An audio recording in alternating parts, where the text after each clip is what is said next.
Lo, bakit po paggabi tayo nangunguha ng halamang gamot? Hindi ba dapat sa umaga na lang? Nakakatakot po kaya. Tingnan niyo, ang dilim-dilim. Ikaw talagang bata ka. Okay lang maguha ng ganitong oras. Malamig at tahimik. Lolo, ano yun? Shh! Malamang ay baboy ramo yan. Gumagala lang siguro. Sige, manguha ka na. Lo! Ano yun? Sabi nila Aling Lourdes, may aswang daw na pagala-gala rito sa atin. Tapos, nandito pa tayo sa madilim na parte ng kupat. Hindi pa sila namamahay dito. Jai, sa tagal ko nang naninirahan dito, wala pa akong nakitang aswang. Patagal na walang aswang sa baryo natin. Bakit may mga matang kumikinang sa may dilim doon? Aswang? Pero, bakit nagtatago? Sa makabagong panahon natin ngayon, kung saan mahirap magtiwala sa mga pangako at mahirap ng paniwalaan ang mga bagay na hindi nakikita ng ating mga mata. Sa likod ng bawat screen ng telepono, laptop, or kahit TV, ang mga kwentong noon ay nagdadala sa atin ng kilabot ay parang isang hindi makatotohanang kwento na lang ngayon. Pero hindi po ibig sabihin nun ay hindi ko na ikukwento ang tunay kong karanasan sa pagiging isang aswang. Isang mapagpalang araw po sa ating lahat at sa mga nakikinig, Madam Venus. Tawagin niyo na lamang po ako sa hindi ko tunay na pangalang Micaela. 27 anyos na po ako ngayon at ang ibabahagi ko pong kwento sa inyo ay nangyari sa akin noong 20 anyos pa lamang ako at nakatira sa isang baryo sa Quezon na hindi ko na po babanggitin dahil sikat na ito sa tao ngayon. Sadya ko rin pong babaguhin ang pangalan ng mga kasama ko noon upang maproteksyonan ang kanilang kaligtasan. Ilang beses ko po muna itong pinag-isipan bago ko hiniram ang laptop ng asawa ko para maisulat ang kwentong ito. Na-inspire po kasi ako sa mga karanasang aswang na napakikinggan ko sa inyong YouTube channel. Napabalik nila ako sa aking memorya ang mga alaalang nagdulot sa amin ng saya, lungkot at karunungan. Ang pangyayaring yon ay sariwa pa po sa isipan ko, Madam Venus, na para bang kahapon lang ito naganap. Kahit ilang taon na rin ang lumipas, aamin na rin po ako. Dahil po kasi sa karanasang ito, ay nagkamabutihan at nagkita kaming muli ng aking asawa ngayon. Kaya po sana magustuhan ninyo ang aking kwento. Magandang araw po, Lolo Berting. Nandiyan ka na pala, Micaela. Hala, pumasok ka na muna. Kumusta? Hala, pumasok ka muna. Kumusta? Ang aga mo yata ngayon? Opo. May kailangan po kasi akong puntahan, kaya minabuti ko na maaga akong magpunta dito. Eto nga po pala yung halamang gamot na nakita ko sa gubat. Baka ako naubusan na kayo kaya naisip kong magdala. Nako, salamat rito, Iha. Talaga naman parang nababasa mo palagi ang mga nasa isip ko. Hala, umupo ka na muna dyan at ipagtitimpla kita ng kape. Lolo, nabalitaan niyo po bang pag-atake sa kabilang bayan tuwing sasapit ang dilim? Oo, nung nakaraang gabi lang ay may nakita ring 2 bangkay ng lalaki. Kagaya ng sinabi mo roon, sa may gilid ng kalsada. Sino kaya may gawa nun? Ang ibig kong sabihin ay di maaaring... Hindi pa natin malalaman sa ngayon, Iya. Pero maging maingat ka at mapagmasid. Babalitaan kita sa kung anong nalalaman ko sa susunod na araw. Salamat po. Nga po pala, nasan po si Jai? Nasa bayan na po. May sinundo lang pero babalik din yon. Sinundo po? Oo, uuwi kasi rito ang isa ko pang apo. Akalain mo yon? Sa mahabang panahon wala sila ngayon. At magkakasama-sama na ulit kami. Masaya po ako para sa inyo, Lolo Berting. Akmang sasagot pa si Mang Berting nang sabay naming marinig ang tunog ng tricycle. Nagkatinginan kami bago ito mas malawak na ngumiti at matuling naglakad palabas ng bahay. Nakangiti lang po akong tumalikod sa pinto at pinagpatuloy ang pag-inom ko ng kape. Mula sa labas ay rinig na rinig ko ang malakas na halakhak ng matanda at iba pang hindi pamilyar na boses sa akin. Palakas yun ng palakas. Hanggang marinig ko na sila sa loob ng bahay. Tumayo ako at lumingon. Nahigit ko na lang po ang hininga ko ng mga sandaling yun nang tumama ang mata ko sa isang pamilyar na figura, Madam Venus. Ilang taon na rin mula nung huli ko siyang nakita. Naputol lang ang pagtitinginan namin nang ipakilala siya ni Lolo Berting sa akin. Nga pala, Micaela, sina Joan at ang pinsan ko si Maria. Pinsan ko si Juan, Mika. Naalala mo pa ba siya? Kalaro natin siya nung sa gubat. Ikaw, Juan, naalala mo pa siya? Hindi na. Lolo Berting, mauna na po ako. Mauli na ako sa lakad ko eh. Ganun ba? Sayang naman. Pero sige, umayo ka na. Mag-iingat ka, ha? Hindi ka ba pwedeng dito ka muna kahit sandali? Para makapag-catch up tayo din na... Huwag mong pilitin ng ayaw, Jai. At saka, Lo, napagod ako sa biyahe. San ba ang kwarto ko? Hindi ka man lang gumagala. Ano? Ay, tama na yan. Sige na. Ali ka na at ihati na kita sa kwarto mo, Joan. Ikaw naman, Jai. Samahan mo ang tita mo at maghanda ka na ng pananghalian natin. Ay, sige Lo. Mika, aalis ka na. Mag-iingat ka ha. Oo, salamat. Lumakad ako palabas ng bahay papunta sa loob ng gubat. Nang malayo-layo na ako, huminto ako sa paglalakad. Napahawak ako sa aking dibdib at saka naramdaman ang mabilis na tibok ng puso ko. Hindi ko makalimutan ang itsura ni Juan. Mas lalo siyang naging gwapo at mas matipuno. Hindi nakabawas sa pagkalalaki nito ang butas at hikaw na suot nito sa magkabilang tenga. Pati na rin ang tattoo sa balikat pababa sa braso. Napangiti ako ng malungkot.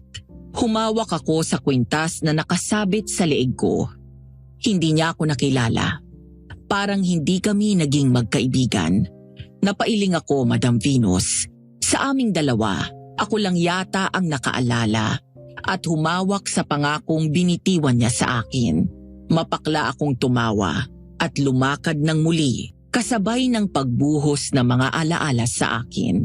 Hapon po nangyari lahat, Madam Venus. Sa ilalim ng kahel na langit at ang mga puno ang naging saksi namin. Nakagawian na po kasi naming tatlo ni Joan at JJ na maglaro sa gubat bilang pampalipas oras.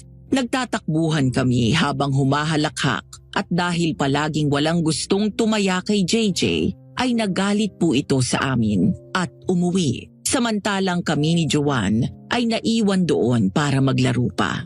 Nang magutom po kami dahil sa pagod, naghanap lang kami ng punong may bunga. Agad nakakita si Joan ng punong mangga, kaya naman pumitas ito ng para sa aming dalawa.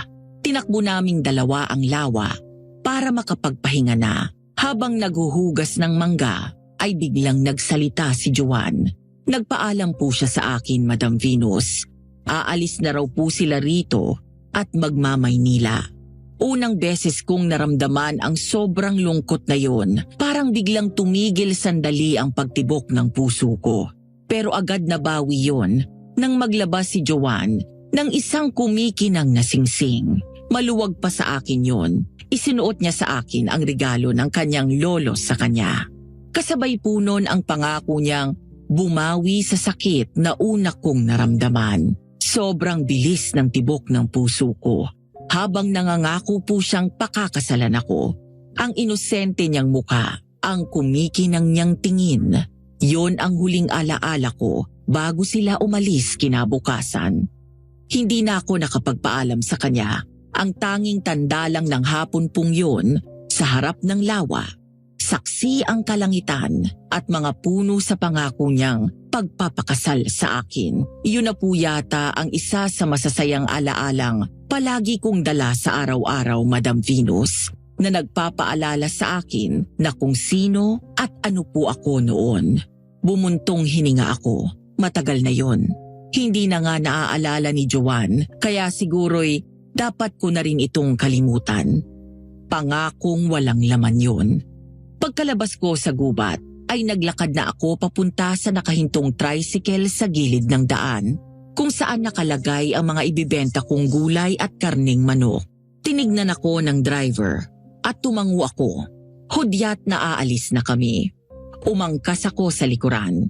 Kahit na may katagalan bago ko napaubos ang tinda ko sa mga mamimili, ay masaya pa rin ako dahil walang natira sa mga ito. Binayaran ko na lang ang driver at nagpa siyang maglakad pa uwi. Kahil na ang kulay ng kalangitan habang binabaybay ko ang tahimik na kalsada, ay napatingin ako sa mga truck na sunod-sunod na nagsisipasok sa aming baryo. Pero agad na wala roon ang atensyon ko nang makarinig ng pamilyar na boses. O ano? Lalaban ka? Sige! Suntok! Hindi kayo nakapalag ngayon. Mga mukhang aso. Lumayas na kayo rito. Bago kayo tuluyang manghiram na mukha sa aso. Pero bago kayo umalis, magbayad muna kayo kay Aling Mildred sa mga nainom nyo. Aba, lakas ng apog mo ah. Eto sa'yo. Sa pagbagsak ng lalaking mas malaki pa ang pangangatawan kay Juan sa lupa at napatingin siya sa akin, tinaasan ko siya ng kilay. Mabilis din itong tumayo at tumakbo paalis. Nang mag-angat ako ng tingin, ay saktong nagtama ang mata namin ni JJ na nakangiti na sa akin. Tapos si Juan nagulat nang makita ako. Lumayas na nga kayo rito. Oh, nandiyan ka pala. Kanina ka pa. Mika! Pauwi ka na? Bakit ginabi ka yata? Medyo matagal kasi bago ko napaubos yung tinda ko. Kayo, anong ginagawa niyo rito? At bakit sila nanggugulo? Hindi naman kami nagugulo, Micaela. Sila ang nauna. Gumanti lang kami. Tama si Raf, Mika. Ililibot lang namin si Pinsan nang unahan kami ng mga yon. Kaya gumanti kami. Este sila. Sila lang pala kasi taga-trash talk lang ako ng mga buwisit. Lumalaki ang dilim. Mukhang malakas ang magiging pagbuhos ng ulan. Umuwi na kayo. Ikaw, lalakarin mo pa yung sa inyo? Oo. Delikado para sa iyong maglakad sa dilim ng mag-isa. Gusto mong ihatid kita sa inyo?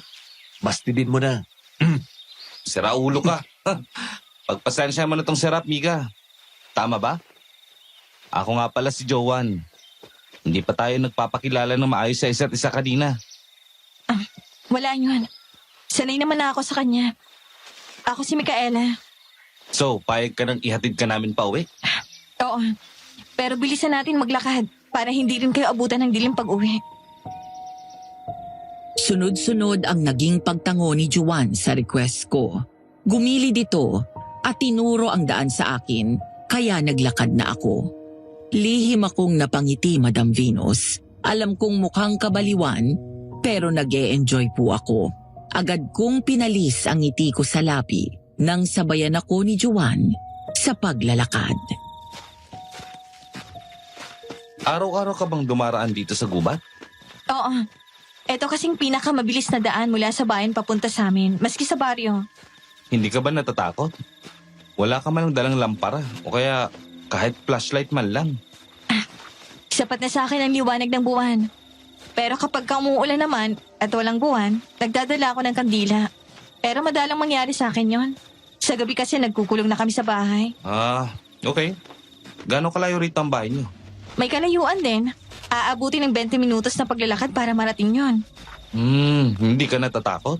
I mean, sa paglalakad sa gubat, baka may mabangis na hayop na bigla na lang umatake sa'yo rito. Hindi naman.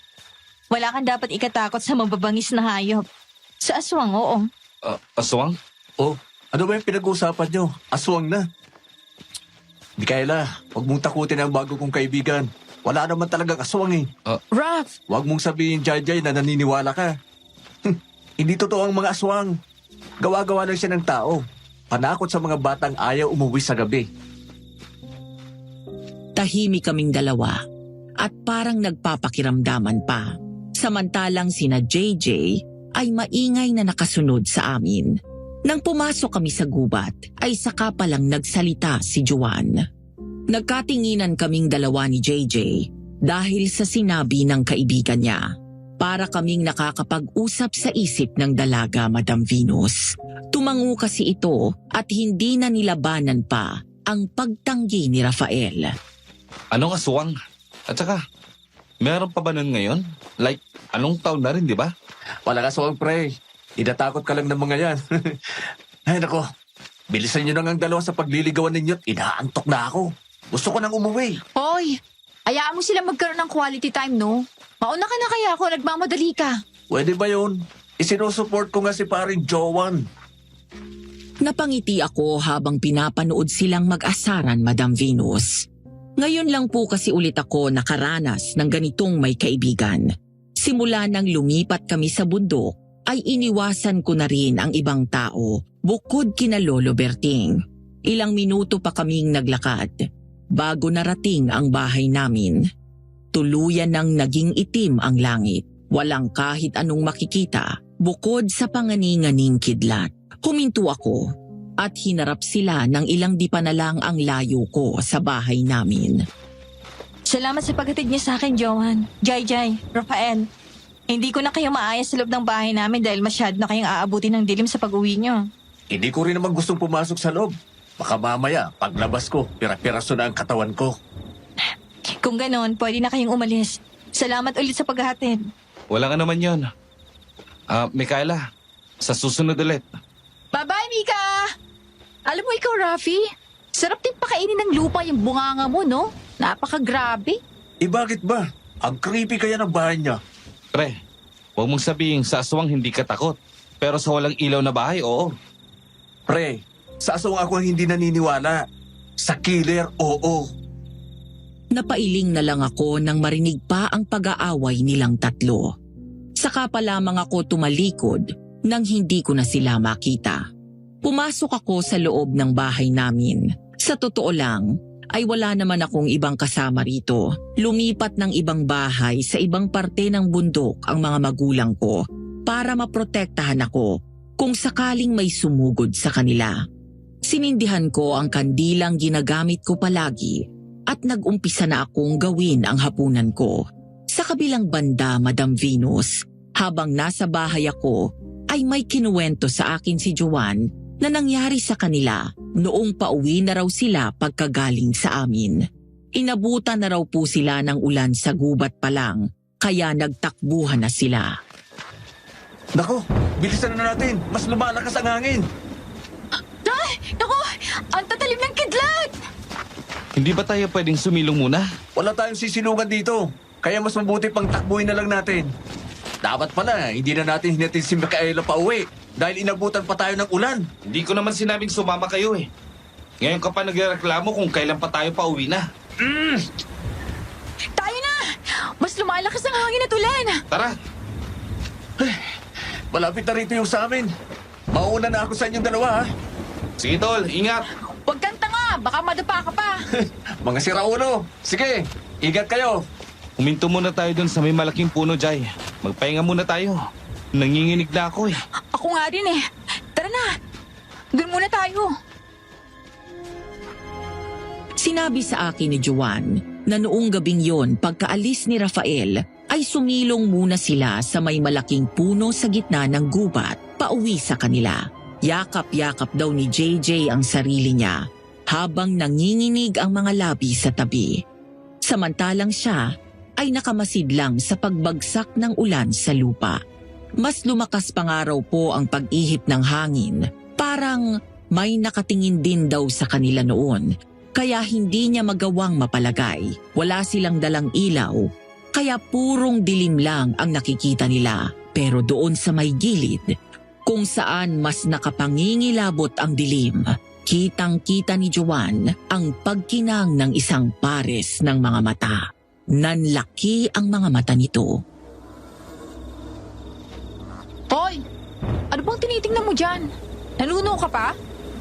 Kasi parang may nakatingin sa atin, Jai. Ha? Sa may likod ng puno. Anong... Otsa! Hindi na natuloy ni JJ ang sasabihin niya dahil mula sa likod ng puno, lumabas ang isang malaking halimaw na wangis tao. Sobrang payat ng katawan na mahahaba. Nagkatinginan ang magpinsan na para bang tinatanong sa isa't isa kung pareho ba sila ng nakikita. Nakumpirma lamang nila yon nang malakas na umalulong ang aswang at umangil. Tumutulo pa raw ang laway nito at animoy gutom na nakatingin sa kanila. Gulat na gulat daw si Joanne sa nakita niya dahil mukhang bungo ng tao ang itsura ng nakakatakot na halimaw. May matatalim na pangil at mahahabang kuko na may tumutulo, hindi lang daw siya sigurado kung ano yun. Hanggang sa biglang tumakbo papunta sa kanilang gawi ang aswang. Mas lalo silang nakaramdam ng takot at pagkataranta. Shit! Ano yan? Aswang! Tumakbo ka na! Hayop! Saan galing ang sang yung Jai-Jai? Hindi ko alam! Basta, bilisan mo bago tayo maging hapunan! Sa sobrang bilis nga raw ng pagtakbo nila Madam Venus, ay naiwan pa ni Joanne ang tsinelas niya sa daan. Hindi na niya nabalikan dahil humahabol sa kanila ang aswang na tumatalon pa raw sa mga sanga ng puno para makahabol lang sa kanila. Hanggang sa makita na nila ang bahay. Mula doon ay nakita raw sila ni Lolo Berting na agad sumalubong. Ay, Diyos ko. Ano nangyari sa inyo? Bakit basang-basa kayo ng ulan? Saka tumatakbo kayo. Gayong pwede kayong madisgrasya. Aswang Lo. Ang huli raw na natatandaan ni Joanne ay ang pagsabi niya ng aswang. Tapos noon ay unti-unti nang dumilim ang paligid niya at nawalan siya ng malay. Nang muli siyang magising, ay namulatan niya ang kanyang pinsan. Ano nangyayari? Bakit ako? Ano to? Mga dahon-dahon? Joanne, mabuti na lang at gising ka na. Sandali, huwag ka muna masyadong kumilos ha. Tatawagin ko lang si Lolo. Lolo! Lo! Gising na si Joanne! Ano ba tong mga dahon na to? Ang weird. Oh, ano ba yan? Jai, kababae mong tao, daig mo pang lalaki kung makasigaw. Di naman ako bingi. Joanne, apo, mabuti at gising ka na. Kumusta ang pakiramdam mo? Alos wala na rin siyang lagnat, Lolo. Painumin mo na lang po siya ulit nung pinagkatasan. Nang maya-maya, tuluyan na siyang gagaling. Masakit ang ulo ko pero ayos naman na po. Ano po bang nangyari? Anong ipapainom niyo sa akin? Ano yung nakita ko kagabi? Aswang? Oo, Joanne. Aswang ang nakita mo kagabi. Aswang ang humabol sa inyo ng pinsan mo. Oh, hindi naman sila totoo? Makabagong panahon na tayo ngayon, Lolo. Hindi na uso ang aswang at maligno. Pinsan, mahirap mang maniwala pero totoo sinasabi ni Lolo. Aswang nga yung kagabi. Pero nakakagulat na. Bigla itong nanghabol ng tao. Ano ba yung pinagsasabi mo, Jai? Malamang aswang yun kung totoo nga. Maghahanap at kakain yun ng laman ng tao. Pero, Apo, hayaan mong ako ang magpaliwanag sa kanya para mas maintindihan niya. Joanne, tumingin ka sa akin na po. Alam mo, totoo ang aswang at iba pang elemento. Sa katunayan niya nanggagamot at nagtatabi ako ng masasamang nilalang na kauri nila. Hindi yan totoo. Alam ko na ngayon kung bakit ayaw ni Mama na umuwi pa kami rito. Joanne, huwag ka munang kumilos. Ano ba? Huwag mo kong hawakan. Nasaan si Mama? Uuwi na kami. Pasensya na, Joanne. Pero mananatili ka muna rito ng mas matagal. Ano? Umalis na kasi ang mama mo, Joanne. Kanina madaling araw. Hindi na raw siya magpapaalam sa'yo dahil alam niyang hindi ka magpapaiwan. Huwag mo akong biruin ng ganyan, Jai. Nasaan na si Mama? Una, aswang. Tapos ngayon, lolokohin niyo ako tungkol sa pag-alis ni Mama. Uuwi na kami. Walang aswang. Wala. Umalis na siya kaninang umaga. Kahit hanapin mo pa siya sa loob ng bahay, ay wala ka makikita. Pero kung ayaw mong maniwala at gusto mong tingnan, sige lang. Wala naman kami mapapala kung magsisinungaling kami sa iyo. Sige, maiwan na muna kita riyan. Hahayaan ka namin magpahinga dahil alam kong nabigla ka sa mga nangyari. Jai, halika na sa labas. Sasamahan ko muna sandali si Joanne. Baka may gusto pa siyang malaman. Wala akong gustong malaman. Kaya umalis ka na. Sabi ni Joanne, matapos raw siyang iwanan ni na Lolo Berting at JJ, ay lumabas siya ng bahay para maglakad-lakad. Hindi raw niya alam kung anong masakit sa kanya, basta lahat masakit dahil sa mga natuklasan. Kaya hindi na raw nito na malayang naglalakad na ito papunta sa kagubatan. Umalis si Mama. Tapos hindi mo lang ako isinama. Bakit? Akala ko ba kaming dalawang titira dito? Pero parang itinapon niya lang ako na parang isang tuta. Ay, lumayas na lang kaya ako o umuwi ng mag-isa sa Maynila. Kesa naman na nandito ako. Naiinip. Tapos may aswang pa silang nalalaman. Kaya tama si Rafael. Panakot lang yun. Tama siya. Hindi sila totoo. Ano? Bakit ka biglang sumigaw, Joanne? Sumakit ang dibdib ko sa'yo, Micaela. Ay, bakit ba kasi bigla ka na lang nanggugulat? At teka, saan ka galing? Bakit ka nandito sa gubat? Pasensya na kung nagulat kita. Hindi ko alam na hindi mo pala namalayan ang pagdating ko. Isa pa, sobrang lalim ng iniisip mo. Bumubulong-bulong ka pang mag-isa riyan eh. Ayos ka lang ba? Oh, mainit ka, Joanne. Nilalagnat ka? Ano kasi? Oo. Saka may iniisip lang talaga. Sorry din kasi napasigaw ako. Nagulat lang talaga ako. Saan ka nga pala pupunta?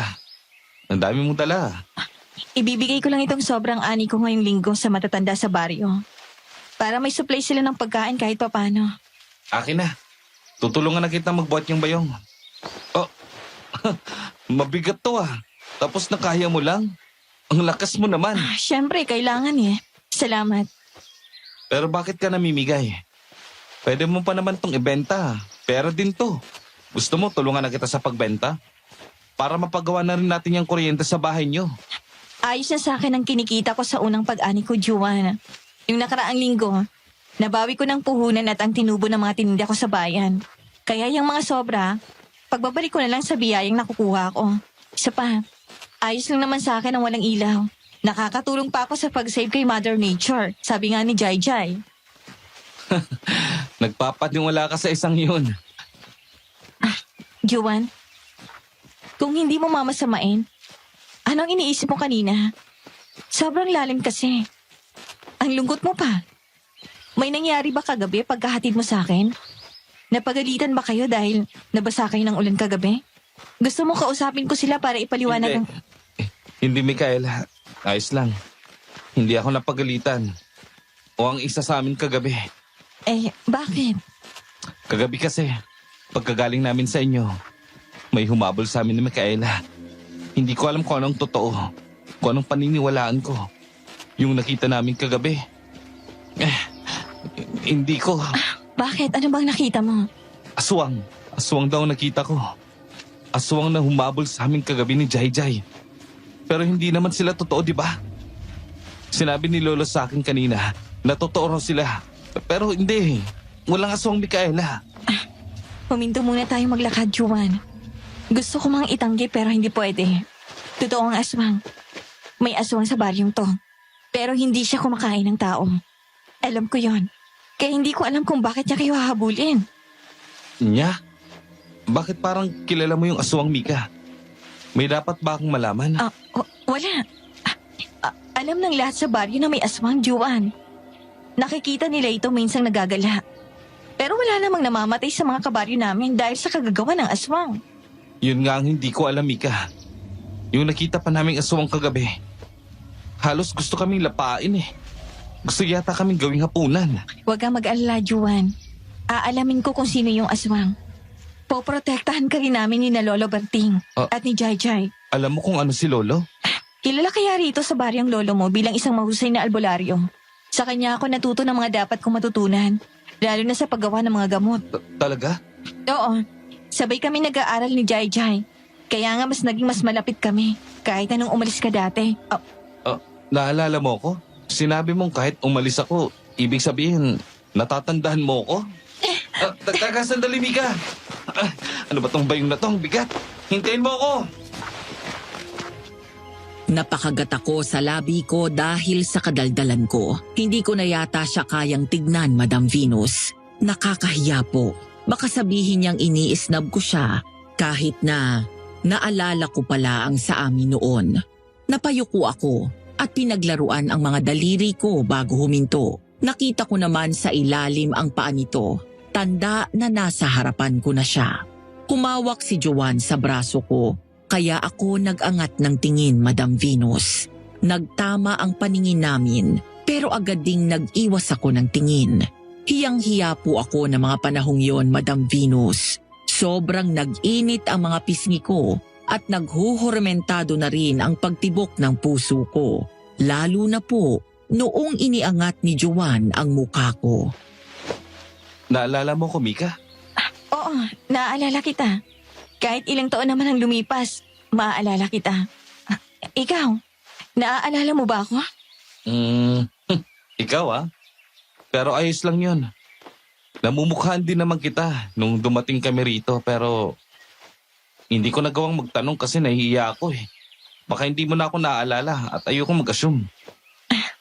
Hindi ka naman nag-a-assume. Isa pa, matagal na tayong hindi nakita. Kaya naiintindihan ko ang medyo awkwardness natin sa isa't isa nung una. Hindi na sumagot sa akin si Joanne, Madam Venus. Bumaba po ang tingin nito sa mga labi ko at parang naeengganyo o mas magandang sabihing naengkanto sa pagkalamlam na mga tingin nito sa tuwing ibabalik niya ang tingin sa aking mga mata. Pero alam mo, Mika, mas maganda ka ngayon. Sobrang ganda mo. Gwapo ka rin naman, Joanne. Para kang bad boy na si Dao Mingse, yung pinapanood namin ni Jai tuwing hapon sa may tindahan ni Aling Krising. Gusto mo pala yung katulad niya? Huwag ka mag-alala. Ikaw lang magiging sanchay ko. Sabay kaming natawa ni Joanne sa sinabi niya. Nanonood din pala ang loko ng Meteor Garden. Pagkatapos ng ilang minuto ay humiwalay sa akin si Joanne at nagpatuloy na kaming maglakad. Nito ko lang napagtanto na nasa gitna na pala kami ng gubat, malapit sa may lawa, kung saan siya noon nangakong papakasalan niya ako. Pero aaminin ko, Madam Venus, umasa po ako. Umasa po akong maalala ni Joanne ang pangako niya sa akin noon, kahit po banggit lang sana. Pero mukhang pangakong pambata lang po talaga yon. Buong tanghali po yata ang ginawa lang namin ay mamigay na mga gulay sa matatanda sa amin. Sobrang tuwa at maraming pasasalamat ang nakuha namin ng araw na yon dahil bukod sa pagkain ay tumulong din kami sa kanila. May mga kailangang itayong kawayan o kaya simpleng paglilinis ng bakuran ay pinagtulungan namin. Kaya dapit hapon na noong makauwi kaming dalawa. Pasensya ka na at masyado ka napagod ngayong araw, Joanne. Pero maraming salamat sa pagtulong mo sa akin. Wala yun. Masaya naman ang ginawa natin ngayong araw eh. Marami tayong natulungan. Oo nga eh. Pero kung gusto mo, magmerienda tayo mamaya sa madadaanan nating turo-turo. Kahit wag na. May pagkain din naman sa bahay. Sigurado ka? Minsan lang ako manlibre kaya pumayag ka na. Oo nga, ang kulit. Pero di bale, next time na lang. Palagi naman na akong sasama sa'yo para mamigay ng gulay sa matatanda. Sigurado ka? Oo, nagustuhan ko kasi ang ginawa natin kanina. Kaya hindi pa naman ito ang huli.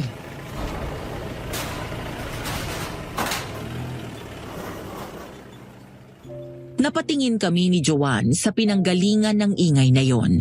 Nakita ko at ilang mga tao na ang naglalabas ng gamit mula sa isang malaking truck papasok sa loob ng malaking bahay na wala nang nakatira. Nagsalubong ang kilay ko, Madam Venus, dahil po sa pagkakaalam ko'y matagal nang walang nakatira doon at walang anak ang dating may-ari ng bahay.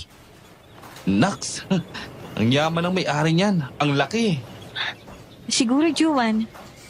Wala akong idea kung sino ang bagong may-ari ng mansyong yan eh. Sandali, itanong natin kung sino may-ari ng bahay. Ang ganda eh. Sosyalin. Kuya, nasaan ang may-ari ng bahay? Bago pa po makasagot ang trabahador na tinawag ni Joanne, ay may nauna na rito. Bakit ang tagal niyong kumilos? Ano bang tinutungangan niyo riyan? Napabaling ang tingin namin ni Joanne sa may malaking gate ng bahay kung saan nanggaling ang boses ng nagsalita. Umuwang ang labi ko nang lumabas ang isang magandang babae na parang nasa edad 30 lang. Nilingon ko si Joanne, natitig dito. Umalis naman agad ang trabahador na nagpatuloy na sa trabaho. Siya. Ipasok niyo na yan sa loob. Hindi yan puro kayo tunganga dyan. Ay, Pogi, ikaw ang naghahanap sa akin? Hindi naman. Naganda lang ako sa bahay mo. Salamat. Pamana sa akin yan ng lola ko noong 18 ako. Ngayong 40 years old ko lang nilipatan. Ha? 40 ka na? Pero ang bata mo pang tingnan. Pogi ka na nga, bolero pa. Gusto mo bang tumuloy muna sa loob? Nag-init ang ulo ko sa nasaksihan kong tagpo, Madam Venus. Kung pwede ko lang kurutin ang singit ng babaeng kausap ni Joanne ngayon, ay baka ginawa ko na dahil sobra siyang nakakagigil. Panay ang pagpapakyut sa lalaki. Si Joanne naman, tuwang-tuwa at mukhang papayag sa alok nito. Tumahimik ako para kuhanin ang atensyon niya. Inuubo ka na, Mika. Mauna na ako. Juan, kung magpapaiwan ka rito, okay lang. May kailangan pa kisa kong gawin sa amin Hindi. Tara, alis na tayo. Ihatid kita ulit sa inyo pa uwi. Miss, mauna na kami. Sige, Pogi. Balik ka rito, ha? Tara na, para di ka naabutan ng dilim sa daan. Hinawakan ako ni Joanne sa braso at hinila na paalis. Pero pasimple akong lumingon at nakita ko ang babaeng nakatingin pa rin sa amin.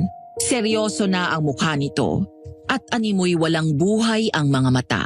Hindi katulad kanina na animoy anghel. Nakakaramdam ako ng kakaiba sa kanya pero hindi ko yun magawang pangalanan. Baka naiisip at nararamdaman ko lang din ito dahil sa selos. Sige, salamat. Ang ganda ng langit, no? Yan ang paborito kong kulay. Ang lila, kahel at rosas.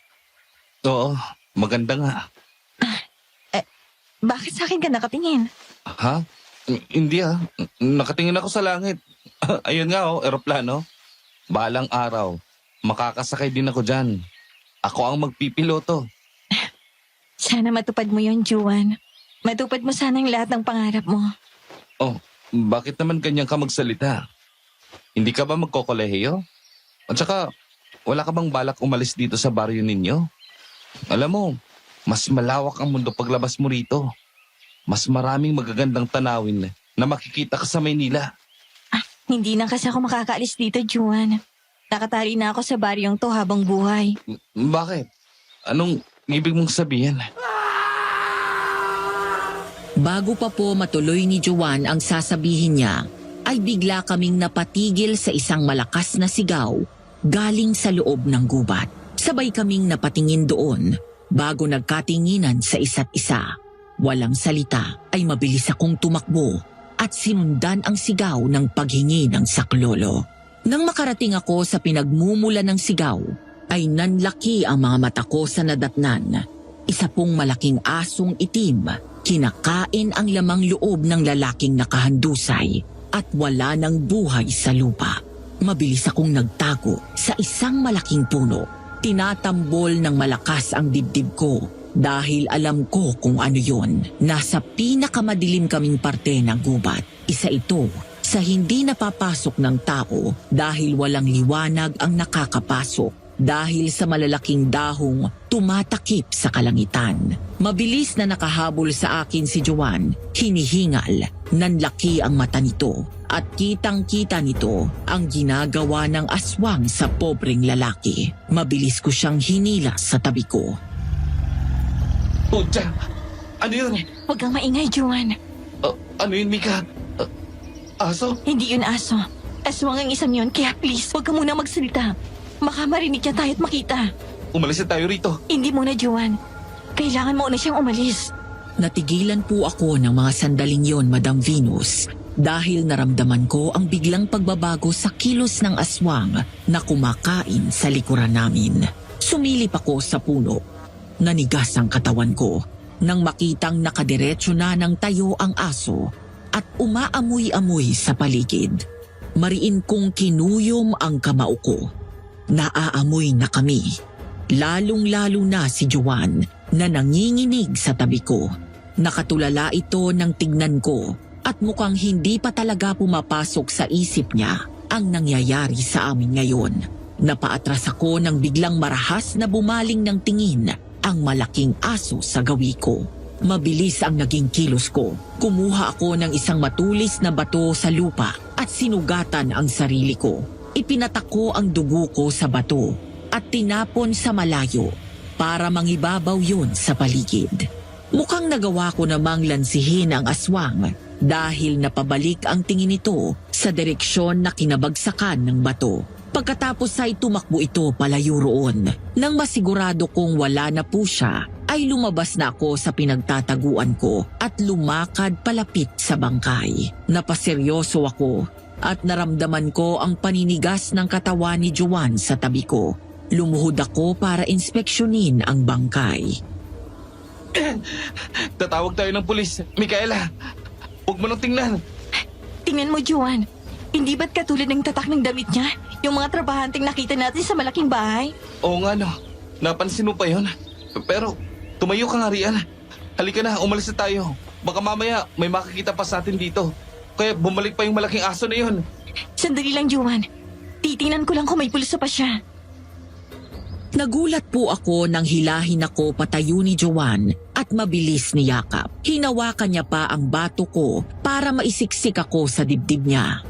Nagtataka naman ako't hindi nakakilos sa kinatatayuan ko. Hindi ko alam kung yayakapin ko ba siya pabalik o ano.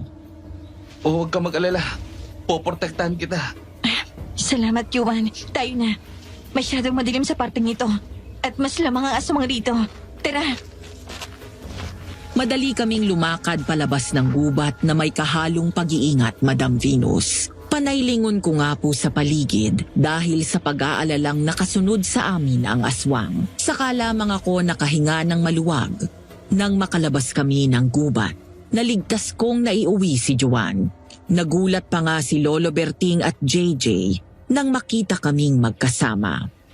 Oh, sabi ko sa'yo, Lolo eh. Kasama niya si Micaela. Naglibot-libot lang niya si Juan. Ay, po. Saan ka ba naman nagsusot at maghapon ka nawala?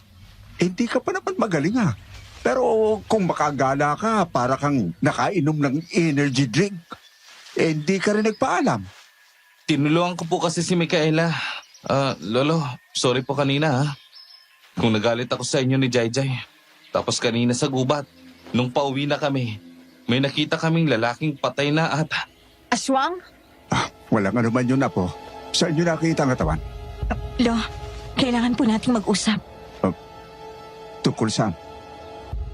Imbis na sumimangot, ay naglakad ako palabas ng bahay nila. Sumunod naman sa akin si Lolo Berting. Sinigurado kong sapat ang layo naming dalawa kay Juan upang hindi niya marinig ang pag-uusapan namin. Seryosong humarap ako kay Lolo Berting na bakas ang pag-aalala sa mukha nito. Ano ba yun, Iya? Bakit kailangan pa nating lumayo? Sa gubat kanina, Lolo. May nakita kaming bangkay at nakita ko ang aswang na kinakain ng lamang loob nito. Aswa? Saan kaya siya nanggaling? Di naman ka... Hindi ko alam, Lolo. Pero malakas ang pakiramdam kong dayo lang siya rito. At delikado siya. Mabangis siya. Ito rin yung aswang na nakita kong kumakain ng dalawang lalaki ng nakaraan. Nababalitaan ko rin, Iha. Ang sunod-sunod na pagkamatay ng mga kalalakihan mula sa iba't ibang baryo, malapit sa atin. Nagdadala to ng taranta sa mga tao. Opo. Kaya kailangan niyong mag-ingat. Dahil baka maging biktima kayo. Aalamin ko po kung sinong aswang na yon at kung bakit siya nangguguli sa atin dito. Babalikan ko po kayo pagkatapos para balitaan. O sige, mag-ingat ka, Iha. Tinanguan ko si Lolo Berting at mabilis na umalis. Narinig kong tinawag ni Joanne ang pangalan ko, pero hindi na ako lumingon pa hanggang sa makapasok ako sa gubat. Kinuwento po sa akin ni Joanne, Madam Venus, na pagkaalis ko ay humahangos na bumalik sa loob ng bahay si Lolo Berting at nagpunta sa lalagyan nito ng mga langis. Doon ay kumuha raw ito ng kulay dilaw na langis na nasa loob ng maliit na botelya at inabot sa kanila ni JJ. Lolo, ano to? At saka nung pinag-uusapan niyo ni Micaela, saan siya pupunta? Umuwi na si Mika po. At na yan. uri ng langis na makapagsasabi sa'yo kung may malapit ng aswang sa paligid. Kukulo ang langis sa loob. Asido rin sa kanila yan. Kaya pwede mong ipanglaban. Teka ho, bakit binibigyan niyo ako ng ganito? Meron ba nito si Mika? Dapat hindi niyo siya pinawing mag-isa. Paano nga kung makasalubong niya yung aswang? Huwag kang sumigaw, Jowan. Kaya ni Mikael ang sarili niya.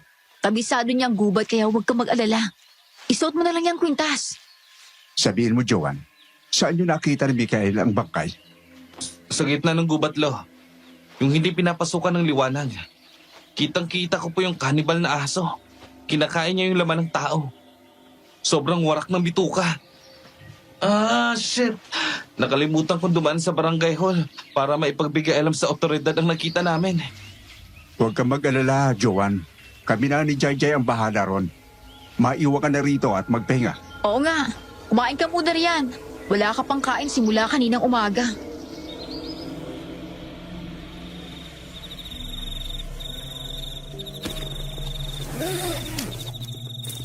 Bakit niyo dalang mga yan? Ano yan?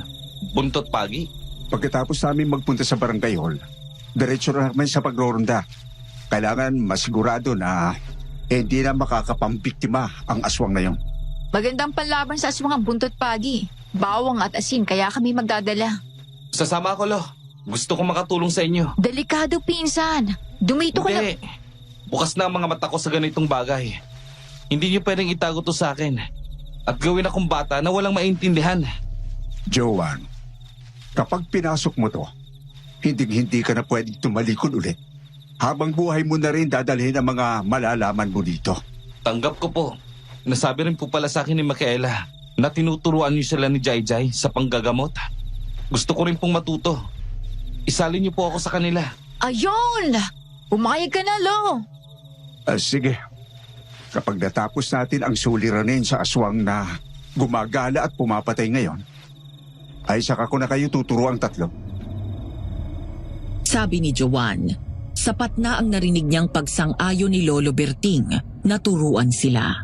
Kumuha rin ng ilang kagamitan bago sila nagpunta sa barangay hall. Nang sabihin daw po nila sa mga tao roon, ang nakita sa gitna ng gubat ay natakot at napuno ng pangamba ang mga tao roon.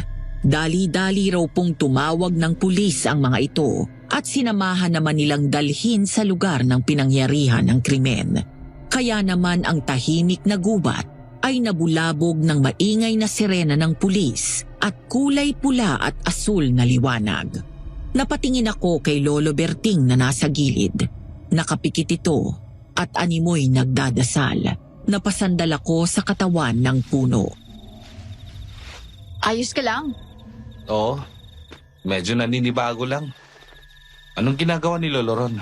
Dinadasalan niya ang lupa para mahanap ng espiritu nung namatay ang daan. Palabas sa kagubatang to.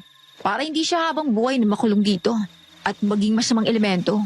Humihingi rin siya ng tawad sa nangangalaga ng gubat. Meron ka nun dito? Oo, may nakatirang mga elemento riyan. Mabubuti rin sila pero mabuti na magbigay galang. Lalo pat nagulong tahanan nila. Okay. Siya nga pala. Nakita mo ba si Micaela ngayon? Pwede ba natin siyang puntahan sa kanila para masiguradong ayos lang siya? Bakit mo inaalala si Micaela? Sa totoo lang, kanina ko pa napapansin na bukang bibig mo siya at ang kaligtasan niya. May gusto ka sa kanya, no? Wala. Hindi ba masamang maging concerned ka sa kaibigan mo? Ay! Sige, kunwari, naniniwala ako sa iyo, pinsan. Pero payo lang ayusin mo. Dahil maraming bitbit na bato sa buhay ni Micaela. Kapag yun umiyak, lagot ka. Mga apo, tayo na. Nakausap ko na ang mga pulis. Sila na raw ang bahala rito. Magronda na tayo.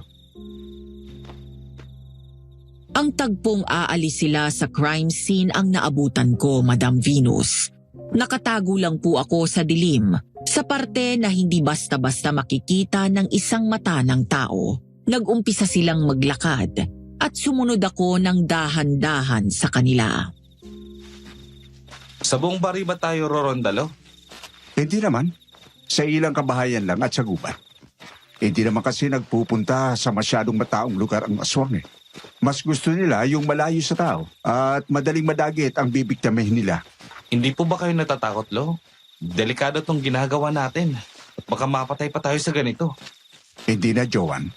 Sa tagal ko na ginagawa ito, nawala na ang takot para sa sarili. Ang meron na lamang ako ay takot para sa inyong mahal ko sa buhay.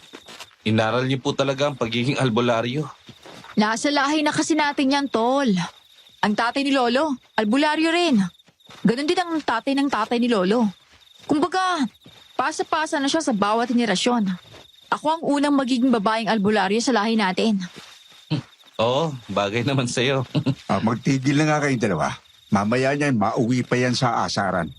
Baging mapanuri kayo sa paligid, ha?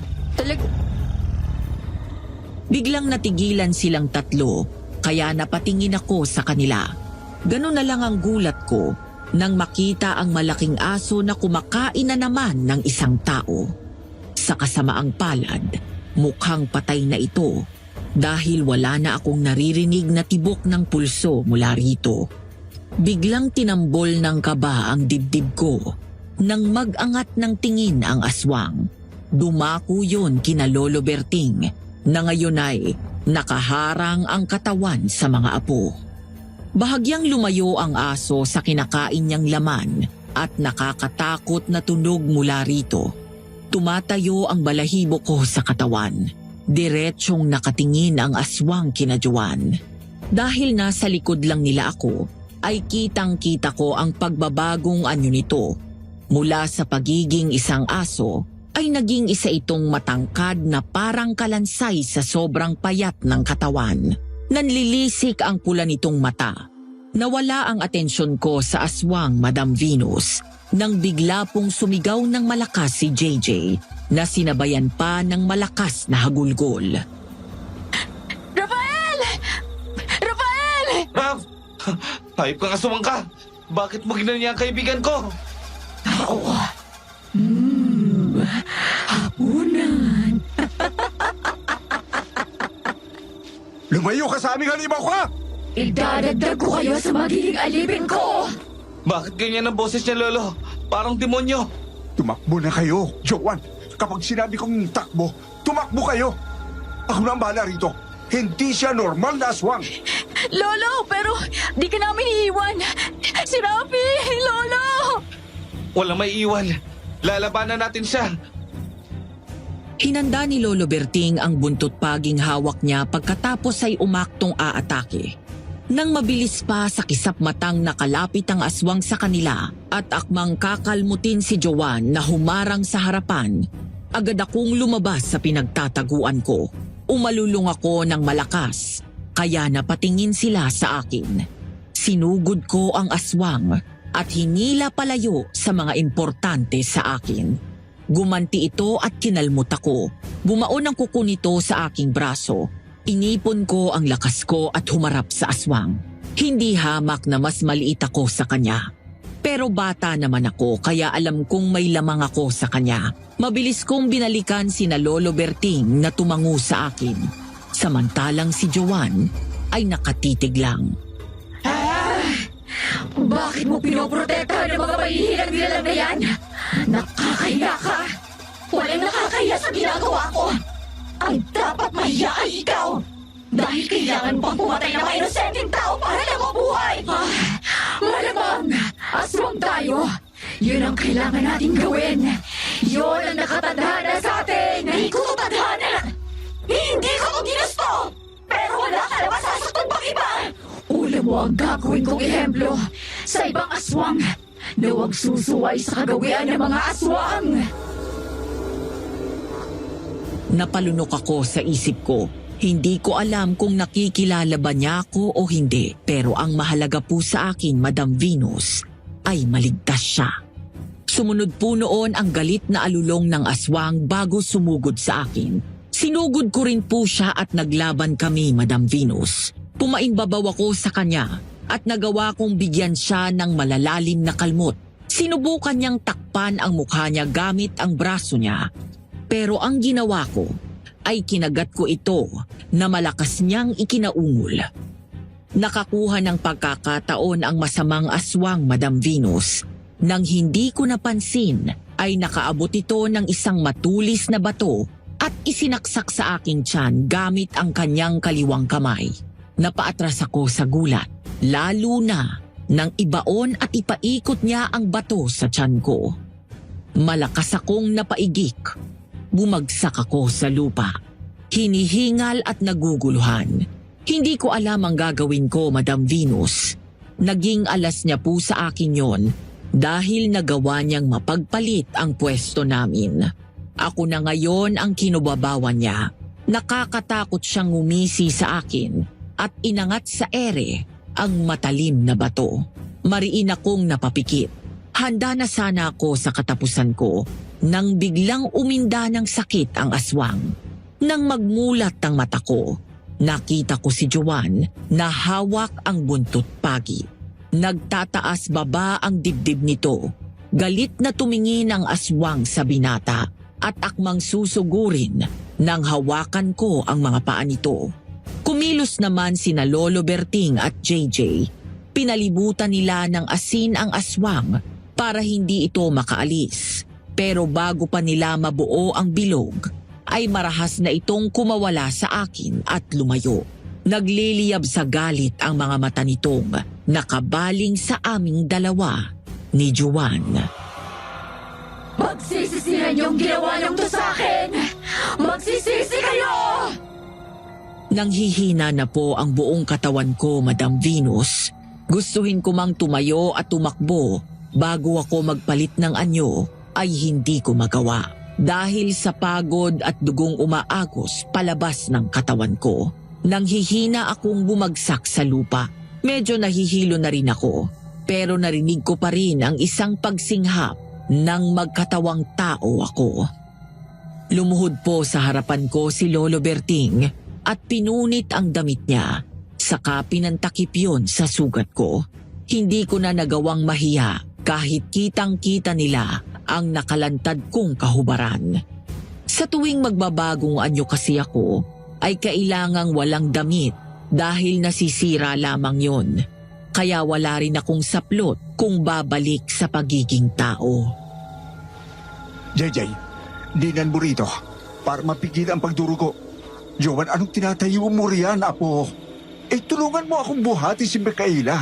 Kailangan malapatan natin ang lunas ang sugat niya. Huwag na, Lo. Lo, ako nang bubuhat. Pero damitan muna natin siya. Wala akong damit na! Narito ang damit ko. Isuot natin sa kanya. Tulungan mo ko. Joanne. Kailangan siyang madala sa ospital. Hindi pwede! Paano mo ipaliliwanag sa mga doktor kung ano nangyari sa kanya? Sa bahay mo siya dalhin. Ituturo ko ang pinakamabilis na daan. Umiikot na ang paningin ko sa paligid, Madam Venus. Ang huli ko na lang natatandaan ay umangat ang katawan ko sa lupa, kasabay ng pagsakop sa akin ng dilim. Hindi ko alam kung ilang oras akong walang malay dahil nagising na lang ako nang maliwanag na sa labas ng bahay. Napabangon ako pero agad ding napaigik. Aray, Gising ka na pala, Micaela. Joanne, nasan ako? Kumain ka na muna. Bakit mo ba sinusubukang tumayo? Hindi pa magaling ang mga sugat mo. Bakit? Sino nagbihis sa akin? Si Jai. Kumain ka na muna. Inalalayan ako ni Joanne na humiga muli sa papag. Tinignan ko ulit ang suot kong damit. Kulay puti itong bestida. Tumalikod si Joanne at kinuha ang tray na may lamang almusal.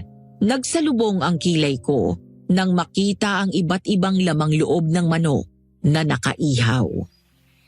Hindi ko alam kung anong gusto mo, kaya binili ko lang lahat kanina sa nag-ihaw. Salamat. Walang anuman. Ang ganda mo sa suot mong damit. Salamat. Para kang ikakasal sa ganda mo. Pakakasalan mo na pa? Hindi sumagot si Joanne. Bagkus nag-iwan ito ng tingin sa akin. Tumango ako at pinilit na ngumiti kahit na parang binibiyak sa maraming piraso ang puso ko. Pagkatapos ay huminga ng malalim. Nasaan si Lola Berting? Kailangan ko siyang makausap. Nasa labas sila ni Jai. Ipapaliwanag mo ba sa akin ang nangyari? Ang nangyari sa'yo? Micaela, naging aswang ka. Ano bang gusto mong malaman? Yung totoo. Micaela, nagsinungaling ka sa akin. Hindi ako nagsinungaling. Hindi ko lang sinabi kung ano talaga ako. Tsaka hindi ka rin naman nagtanong kaya ayos lang. Huwag kang umasta na para bang pinagtaksilan kita. Maaari mo bang tawagin si Lolo? Kailangan ko siyang kausapin. Sandali. Lo! Gising na si Micaela! Micaela, kumusta ng pakiramdam mo, iha? Malalim ang natamo mong sugat, kaya nag-aalala akong matagal niyang gagaling. Ayos lang, Lo. Ano pong nangyari sa aswang? Nakita niyo ba siya? Ilang oras akong tulog. Hindi oras, iha. Jowan, di mo ba sinasabi sa kanya? Hindi pa po. Ano ba yung pinag-uusapan niyo? Naguguluhan ako. Hindi ka lang oras nakatulog, Micaela. Mahigit 2 araw kang tulog. Nag-aalala na nga kami sa iyo eh. 2 araw? Ano? Masyado kang napinsala ng aswang na nakalaban mo, iha. Bawat kalmot niya ay 1 araw ang tinagal bago gumaling. Lalo naman ang sugat mo sa tiyan na halos hindi pa naghihilom. Pero gumawa ako ng bagong lunas. Subukan mong inumin para makita natin kung epekto ba sa'yo. Hindi na, Lo. Anong balita sa aswang? Baka Kumalma kami, Kayla. Sa loob ng 2 araw, ay parati kaming nagdoronda sa gabi. Tahimik naman ang paligid at walang napapabalita pang namatay dahil sa aswang. Mukhang tumakas na ang aswang. Nalaman niyang may ibang aswang na nakatira rito. Kaya hahanap siya ng bago niyang paglulunggaan. Mabuti naman kung ganun, Lolo. Pero para mas makasiguro tayo, aalis muna ako. Lilibot ako. Pero hindi ka pa magaling. Sapat ang lakas ko, Juan. Hindi ko na hinintay pang makasagot si Juan. Kumilos na ako at bumaba sa papag na higaan at lumabas ng kanilang bahay. Hindi naman nakipigil si Lolo dahil alam niyang wala siyang magagawa. Kailangan kong masigurado ang kaligtasan ni Juan at ibang kabaryo namin. Gubat ang una kong pinuntahan sa lugar kung saan kami nagkaengkwentro. Baka may makita pa akong bakas na makapagtuturo sa akin kung sino ang aswang na yon. Habang binabaybay ko ang daan, ay napatigil ako nang maramdamang parang may nakatingin sa akin. Ngunit nang lumingon ako, ay wala naman akong nakita. Sa kabilang banda, naikwento sa akin ni Jowan ang mga nangyari sa kanila sa bahay pagkaalis ko. Lumabas din pala ang lolo para makapag-isip-isip daw tungkol sa mga pangyayari. Nakarating daw ito sa may malaking bahay sa sobrang pag-iisip. Na-realize na nga lang daw nito na sobrang layo niya na noong tinawag siya ni Olivia. Oy, ikaw pala yan. Kumusta? Oo. Jowan nga pala. Sobrang formal naman. Shake hands pa. Pero sige, ako si Olivia. Ayos lang yan. Saan ka nga pala pupunta? Ang init-init. Mangingitim ka niyan. Dyan lang sana. Maghahanap na makakatulong sa akin na magbuhat ng ibang kahon. Papunta sa 2nd floor. Akala ko kasi kaya ko na, kaya hindi ko na pinabuhat sa mga trabahador kahapon. Ganun ba? Sige, tulungan na kita. Saan ba nakalagay? Ayun! Thank you talaga ng marami, Joan. Halika, pumasok ka. Nasa loob kasi, sa may sala. Pagpasok daw nila sa loob ng bahay, ay sumalubong agad kay Jowan ang maraming kahon na halatang hindi pa nabubuksan dahil nakasarado pa ang mga yon. Ito ba yung mga bubuhatin? Oo, sana eh. Lahat kasi yan para sa 2nd floor. Diyan lang iniwan ng mga gumagawa. Sige. Dadalhin ko na to ha. May specific bang kwarto na dapat paglagyan? Wala naman. Kahit saan mo na lang ilagay doon. Ako nang bahala mamaya na magpasok. Sige. Ang gagaan naman pala ng mga gamit na to. Ano kayong laman ito? Ang ganda naman pala sa loob ng bahay. Creepy lang kasi. Di nakabukas ang mga bintana. Yan. Para masarap ang trabaho at hindi masyadong mainit kapag nagbubuhat. Ang ganda ng view dito. Kitang-kita ang gubat Joanne, ito nga pala yung tubig. Kapag may kailangan ka pa, pwede kang tumawag sa akin. Salamat, Miss Olivia. Binuksan ko nga pala po itong bintana para pumasok yung sariwang hangin na galing sa labas. Ayos lang. Nagustuhan mo ba ang bahay ko? Oo, ang ganda nga eh. Siya nga po pala. Bakit mag-isa lang po kayong nakatira dito? Wala po kayong asawa? Ang laki-laki ng bahay niyo, tapos mag-isa ka lang? Di ka ba nalulungkot? Gusto mo bang maging asawa ko, Joanne? Para may kasama na ako. Ha? Joke lang, ikaw naman. Masyado kang paniwalain. Wala akong asawa kasi wala pa naman akong nakikilalang papantay sa standards ko. Tsaka, okay lang sa akin na mag-isa rito. Kaya may kasama nga, palagi ko namang kaaway. Ikaw, saan ka ba nakatira? Ako? Sorry na. Malapit sa gubat ng bahay namin. Kasama ko ron ang pinsa at lolo ko. Oh, nice naman pala. Oo. Sige. Iiwan na kita riyan. Just call me if you need anything, okay? No, sige. Salamat. Pinanood ni Joanne ang papalayong figura ni Olivia. Pagkatapos ay binalik ang tingin sa labas. Matapos magmasid ni Joanne sa labas ng bintana, ay muli na siyang bumalik sa pagbubuhat ng mga kahon. Nagulat pa nga raw ito kasi akala niya lahat ng kahon ay magaan. Meron din palang mabigat at yung iba ay parang may laman pa ng mga botelyang may tubig sa loob. Makalipas ang 1 oras ng pagbubuhat, ay hingal na hingal si Joanne na umupo sa may pasimano ng bintana. Nasaan kayo si Olivia? Iniwan niya na ako mag-isa rito. Uhaw na ako. Ako na nga lang ang kukuha ng tubig. Bumaba si Joanne sa 2nd palapag at nagpunta sa may kusina sa 1st floor. Hinanap daw muna niya si Olivia bago siya kumilos ng kung ano-ano. Olivia? Olivia? Kukuha ako ng tubig Naubos na kasi yung nasa pitchel. Ano yun? Anong amoy yun? Ang weird naman. Ang lansa-lansa at parang nabubulok. Hinintay daw muna ni Joanne ng ilang minuto bago sumagot. Pero nang wala, ay binuksan na nito ang double door ref. Pero ganun na lang daw ang pagkabigla at kaba ni Joanne nang sumalubong sa kanya ang napakalansang amoy at ang tanawin sa loob ng ref. Napaatras siya at nabitawan ang baso dahilan ng pagkabasag nito.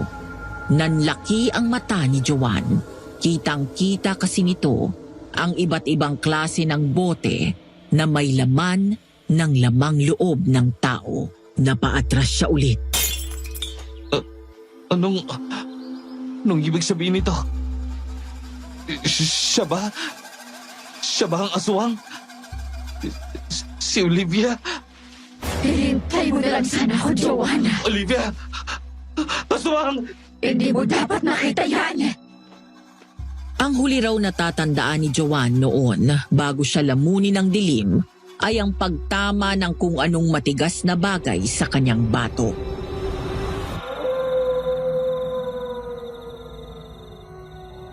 Madilim na ang kalangitan nang magpasya akong umuwi na kina Joanne. Sa kanila na muna ako uuwi hanggang hindi pa nakikilala kung sino ba talaga yung aswang o kung talagang nakaalis na to sa baryo namin. Ngunit pagdating ko roon ay nagulat pa ako nang makitang hindi mapakali sina Lolo Berting at JJ na nasa sala nila. Kumunot ang noo ko. Lo? Jai? Bakit ganyan ang itsura niyo? May nangyari ba? Si Joanne kasi kaninang umaga pa wala rito. Sumunod yata sa iyo, Pales. Pero hanggang ngayon wala pa rin siya. Nag-aalala na ako, Mika. Paano kung may nangyaring masama sa kanya? Naalala ko yung nangyari kay Rafael. Baka mangyari rin sa pinsan ko yun. Hindi pwede yan. Saan ba siya nagtungo? Hindi ko siya napansing nakasunod sa akin. Sa gubat ako pumunta. Hindi namin alam. Kung ganun po, lalakad na muna ako. Hahanapin ko siya. O mas magandang magtulungan tayo sa paghahanap. Mas mabilis natin siyang makikita. Babalik ako sa gubat para tingnan kung nandun siya. Kayo sa baryo maglakad. Sigurado ka ba? Saan tayo magkikita-kita? Ako pong hahanap sa inyo. Kung ganon, tara na! Pagkatapos naming magkasundo kung anong oras magkikita, ay nauna na rin akong umalis. Tinakbo ko ang loob ng gubat. Sobrang bigat ng pakiramdam ko, Madam Venus, dahil sa pag-aalala para sa binata. Juan? Juan, nasan ka? Juan? Nandito ka ba? Juan! Nasan ka na ba, Juan? Nag-aalala na ako sa'yo. Baka may kung anong nangyari sa'yo. Nasa 1 oras na po akong lumalakad sa loob ng kagubatan bago nagpasyang umalis na roon. Wala po kasing kahit anino man lang ng binata. Hindi siguro siya roon nagpunta. Bago ako tuluyang lumabas ng gubat, ay muli ko na namang naramdaman ang kakaibang pakiramdam na parang may nakatingin sa akin. Tinignan kong muli ang paligid ko. Kung sino ka man, sisiguraduhin kong pagsisisihan mo kapag nasaktan si Juan. Mika! Oh, bakit nandito ka? Nasaan si Lolo? Hinahanap kita kanina pa. May nakapagsabi sa amin na nakita raw nila si Joan na nagpunta sa malaking bahay. Sa bahay malapit sa gubat? Oo. Bakit? Kilala mo ba kung sino nakatira roon? Hindi, pero nakita ko. At sandali namin siyang nakausap ni Juan. Hindi lang magandang pakiramdam ko sa kanya. Hindi magandang pakiramdam o nagsiselos? Nasabi sa amin na maganda raw at bata pa. Kahit na nasa 40s na siya. Hindi ako nagsiselos sa kanya, Jai. Tanging kutob ko lamang talaga yon. Tsaka, wala namang dapat ikaselos lalo pat hindi naman kami ng pinsan mo. Hindi kayo. Pero pinangahawakan mo yung pangako niya sa'yo. Paano mo nalaman yon? Tsaka, Siyempre, kalaro niyo ako eh. Tsaka sinabi niya sa amin yon noong bago siya umalis na pakakasalang kang araw niya. hindi naman niya naaalala yun, Jai. Kung totoo, bakit hindi niya binabanggit? Isa pa, tinanong ko siya kanina kung gusto niya akong pakasalan. Tapos hindi siya sumagot. Ay, sorry Mika. Pero, si Joan kasi parang may go. Jai, tama na. Wala ka namang dapat ihingi ng sorry sa akin. Ayos lang. Siguro mabuti na rin itong na-realize ko na hindi magkakatotoo yung binitawan niyang pangako sa akin noon. Napangakong pambata lang yon. Ang mabuti pa, bilisan na natin ang lakad para makarating agad tayo ron. Mabuti na lamang po at hindi sumagot pa si JJ, Madam Venus. Baka po kasi mag-iiyak na lang talaga ako. Pero habang naglalakad kami papunta sa malaking bahay, ay biglang kumapal ang ulap sa kalangitan. Napakunot noo ako at nilingon si JJ na nagtataka rin. Uulan ba? Hindi ko matukoy, Jai. Parang pati ang langit nagbibigay babala. Hayaan na. Palapit naman na tayo eh. Ayun na oh. Nakikita ko na si Lolo. Lo! Mabuti at naandyan na kayo. Mika, may nakapagsabi sa akin, dito raw nila huling nakita si Joan. Kaya pumunta na kami rito. Pero kanina pa ako tumatawag pero walang sumasagot. Ako na pong bahala, Lolo. Hindi pa man po ako natatapos sa sinasabi ko, ay biglang bumukas na po ang malaking gate. Lumabas ang isang babae na nakatapis lang ng isang robe at mukhang patulog na. Sino sila? Ako ang lolo ni Joan. May nakapagsabi sa akin dito raw nila huling nakita ang apo ko. Naandyan pa ba siya? Nandito siya kanina. Tinulungan niya akong buhatin ang ibang gamit ko papanik sa 2nd floor. Pero wala na siya rito ngayon. Kaninang hapon pa siya umalis na mabayaran ko na. Hindi nagpapabayad si Juan, Miss. Baka nasa loob siya ng bakuran at... Wala nga. Ba't ba mas marunong ka pa sa akin na may-ari ng bahay? Malalaman ko kung nasa loob ba. Anong... Nang maramdaman ko pong may kakaiba sa babaeng ito, ay sigurado na akong merong kakaiba sa kanya. At para sabihing tinanggap ni Joan ang bayad sa pagtulong, ay hindi ko paniniwalaan. Nang marinig namin ang malakas na kalabog, na nanggagaling sa malaking bahay ay mas lalong tumibay ang kutob ko.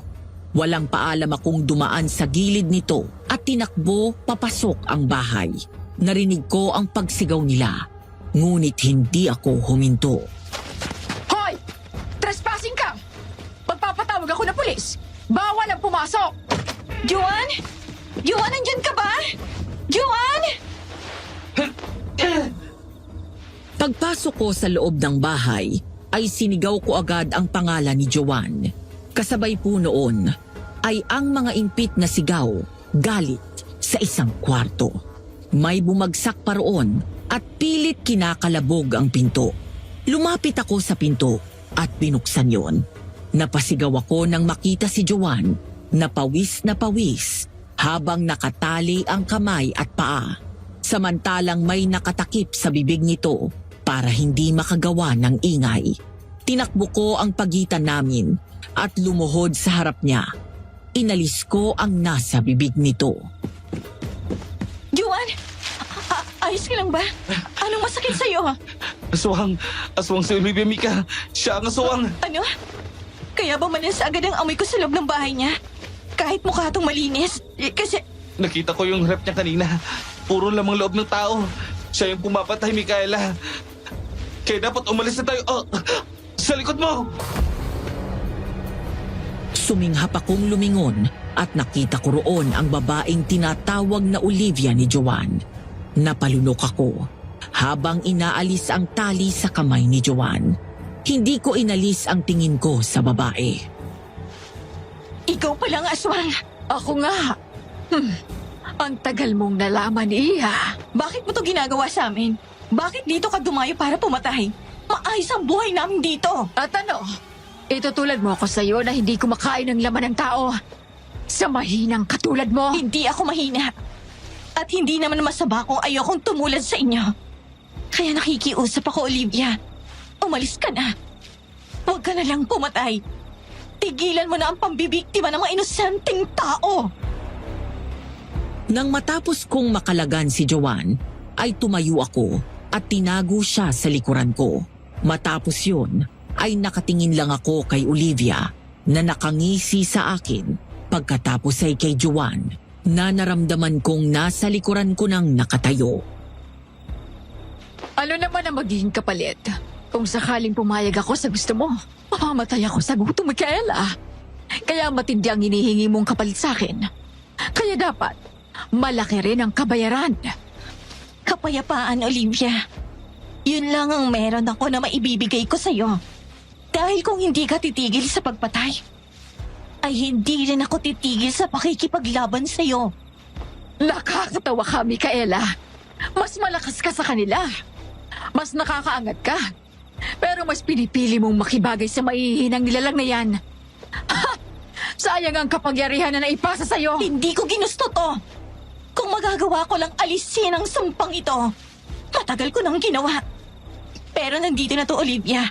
Kaya gagamitin ko to laban sa mga katulad mo. Matapang. Yan ang gusto ko.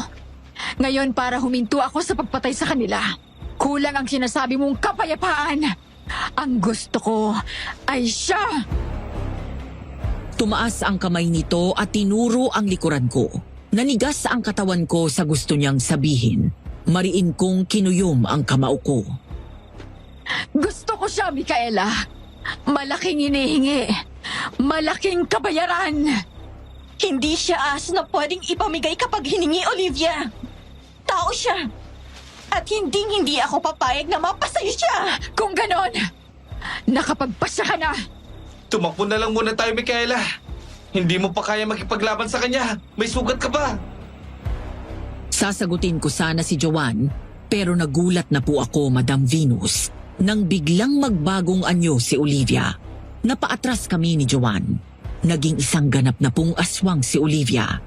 Mapayat at matangkad ang pangangatawan. Umaalingasaw din mula rito ang mabahong amoy.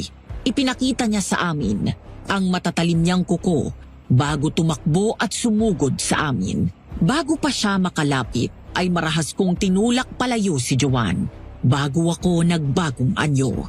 Hindi ko gustong maging aswang sa harapan ni Joanne. Pero kailangan. Ang itsura ko po kasi ay halos katulad ni Olivia, Madam Venus. Ang pagkakaiba lang namin ay mas maliit ako sa kanya. Gumanti ako ng pagsugod at inasinta ang kanyang dibdib. Akma kong isasaksak ang aking kamay doon para kunin ang puso nito nang marahas niyang kagatin ang braso ko. Dahil sa biglang pagsigaw ni Joanne sa pangalan ko, ay napatingin ako sa kanya. Nakita ko itong nasa may pinto na po. Ginawa rin yung dahilan ni Olivia para magawa akong paibabawan. Habang tinatanggap ang kalmot nito at iba pang pananakit, ay nakatingin ang mata ko sa papalayong si Joanne. Micaela, tayo na! Pinagtatanggol mo ang katulad niya! Tingnan mo kung paano ka niya iniwanan sa kamatayan mo! Imbis na sagutin ang pang-aalaska niya sa akin, ay malakas ko po siyang tinapig. Napahiga siya at pinagkakakalmot ko. Ibinaon ko ang kuko ko sa kanyang dibdib, pero nagawa niya yung harangin. Gumulong kami sa loob ng maliit na kwarto habang umaangil sa isa't isa. Maraming beses ko siyang kinalmot sa braso nang magawa niyang hawakan ng mahigpit ang leeg ko. Hanggang sa makagawa ako ng paraan para makaalis sa mahigpit niyang pagkakahawak sa leeg ko. Mabilis siyang lumayo sa akin at kasabay nun ay ang pagpasok ni na Joanne at Lolo Berting. Nakakatakot na ngumisi sa akin si Olivia. Parang nababasa ko na agad ang nasa isip niya, Madam Venus. Dahil mabilis pa po sa kisap mata nitong tinakbo ang pagitan nila. Nakahanda na sanang saksakin ni Olivia ng mahaba niyang kuko sa tiyan si Joanne. Nang mabilis kong hinarang ang katawan ko sa harapan niya, nagulat ito nang makita ako. Naramdaman ko ang pagtulo ng sariwang dugo palabas sa akin. Nakakatakot na tumawa si Olivia nang bumagsak ang katawan ko sa sahig. Micaela! Hayop ka talagang aswang ka! Mamatay kang matanda ka! Bata pa ako! Ha? Ikaw ang mauna! Itigil mo yan! Pater noter quies en caelis, sanctificitur nomen tuum, adveniat regum tuum, fiat voluntas tua, sicut in caelo et in terra, panim nostrum quotidiamon, da nobis hodie, et dimite nobis debita nostra sicut, et nos dimitimos, debitoribus nostres. Amen! Tumigil ka! Micaela, bakit mo ginawa yon? Mamatay siya! At mamatay kayong lahat! Wala akong ititira sa inyo ng buhay! Diyan ka nagkakamali, aswang! Dahil napapalibutan ka na ng insenso at asin, hindi ka na makalalabas ng bahay. Mamatay man kami. Kasama ka naming maubos rito. Pero bago kami mamatay, sisiguraduhin kong mauuna ka! Hindi pa tayo tapos! Babalikan ko kayo! Huwag niyong patakasin! Kahit nanlalabo ang paningin at nanghihina, ay sinubukan ko pa ring bumangon para sana mahabol ito. Ngunit kusang bumigay ang katawan ko sa bisig ni Joanne. Pareho kaming nasa lapag. Kitang-kita ko ang sunod-sunod na pagtulo ng luha ng mga mata niya, Madam Venus. Pinilit kong ngumiti at pinunasan yon gamit ang kamay kong nababalutan ng dugo. Bakit ka umiiyak? Pangalawang beses mo nang inililigtas ang buhay ko. Kasi mahal kita. Mika, Kailangan natin malunasan ang sugat niya, Joanne. Tayo na. Micaela, ano nangyari? Sasagutin ko sana si JJ, Madam Venus. Ngunit nilamon na po ako ng dilim at hindi na alam ang mga sumunod pang nangyari. Pinakwento ko na lamang po kay Joanne ang mga sumunod pang nangyari. Sinabi niyang kamuntika na raw po akong mabawian ng buhay dahil sa dugong nawala sa akin. Ihiga mo siya sa papag. Padali. Kukuhanin ko yung mga gagamitin. anong magagawa ko, Lo? Paano ko siya maililigtas? Takot na takot daw po siya noon, Madam Venus. Hindi raw kasi alam ni Joanne ang gagawin sa akin. Sobrang putla ko na raw at halos hindi na humihinga. Isama pang noong hawak niya ang kamay ko ay halos malamig na. Si JJ raw ay panay iyak habang kumukuha ng kanilang gamit. Hinalikan ni Joanne ang likod ng palad ko. Sabi niya sa akin, Madam Venus, nang panahong yun daw ay may napagtanto siya. Mika, please. Gumising ka na. Hindi ko pala kaya kapag nawala ka sa akin. Mika, Joanne, lumabas ka muna. ayoko, Lo. Gusto kong masiguradong ligtas si Mika. Pakakasalan ko pa siya. Kailangan pa namin magpakasal. Nangako ako sa kanya noon. Nangako kami sa isa't isa. Tapos, hindi ko pa nabanggit sa kanya na naalala ko. Apo, naiintindihan kita. Maaari kayong magpakasal ng Mikaela pagkatapos ng lahat ng ito. Kapag nasigurado na nating ligtas na ang lahat laban sa masamang aswang na yun. Pinsan, tayo ka na riyan. Alam kong matutuwa si Micaela kapag narinig niyang magpapakasal kayo. Pero kailangang malinisan ang sugat ni Micaela. Kaya tumulong ka. Huwag kang huminto lang dyan. Sige. Akin na yung palanggana. Sisiguraduhin kong matatapos na si Olivia, Mika. Para maging asawa na kita. Tapos, lalayo tayo sa kanilang lahat. Hindi ka na nila masasaktan pa. Hayaan mo, Apo. Magiging maayos din ang lahat. Ano yung inilalagay mo sa sugat niya, Lo? Bakit dahon-dahon yan? Mas mabisa itong dahon ko, Apo, kaysa sa mga gamot na nabibili mo sa tindahan.